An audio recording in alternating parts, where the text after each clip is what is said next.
Analogue paneer, cheese અને butter પર લગાવવામાં આવેલા પ્રતિબંધ બાદ રાજ્યમાં ફૂડ વિભાગે તપાસનો ધમધમાટ શરૂ કર્યો. સુરત જિલ્લા ફૂડ એન્ડ ડ્રગ્સ વિભાગની ટીમે અલગ અલગ તાલુકાઓમાં ધમધમતા એકમોમાં આકસ્મિક ચેકિંગ કર્યું.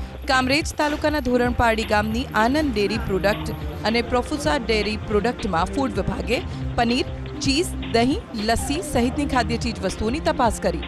વડોદરામાં પણ સતત બીજા દિવસે મહાનગરપાલિકાના આરોગ્ય વિભાગે તપાસ હાથ ધરી. શહેરના ચારેય ઝોનમાં એનાલોગ પનીર, ચીઝ, બટરના વિક્રેતા, હોટલ, રેસ્ટોરન્ટમાં ચેકિંગ કર્યું. 2 દિવસની કાર્યવાહી દરમિયાન 14 એકમોમાં તપાસ કરીને 362 કિલો એનાલોગ પનીરનો જથ્થો ઝડપી પાડ્યો, જ્યારે 471 કિલો અખાદ્ય જથ્થાનો સ્થળ પર જ નાશ કર્યો. હરણીની હરેકૃષ્ણા ટ્રેડર્સમાંથી 291 કિલો, જ્યારે આજવા રોડની વ્હાઇટ હાઉસ ડેરીમાંથી 79 કિલો એનાલોગ પનીરનો જથ્થો ઝડપાયો, જ્યારે આરવી દેસાઈ રોડ પરની Shivansh એન્ટરપ્રાઇઝમાંથી 12 kilo, Krishiv એન્ટરપ્રાઇઝમાંથી 80 kilo analogue પનીરનો જથ્થો જપ્ત કરાયો. વાઘોડિયા રોડ પરની દ્વારકેશ ડેરીમાંથી 9 કિલો અખાદ્ય બટરનો જથ્થો સ્થળ પર જ નાશ કરાયો.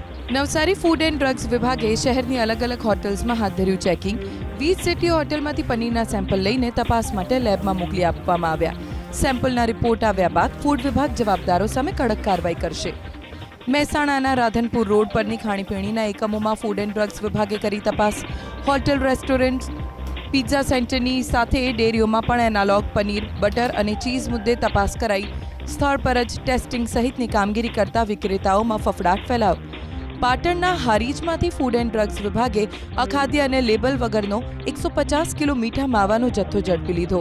રામદેવ હોટલ પાછળ આવેલી પંડિત મહેશ ભગવાનભાઈની પેઢીમાં દરોડા પાડી ફૂડ એન્ડ ડ્રગ્સ વિભાગે 27,000ની કિંમતનો મીઠા માવાના જથ્થાનો સ્થળ પર જ નાશ કર્યો. સાથે જ વિક્રેતાઓને નિયમોનું કડક પાલન કરવાની સૂચના આપી.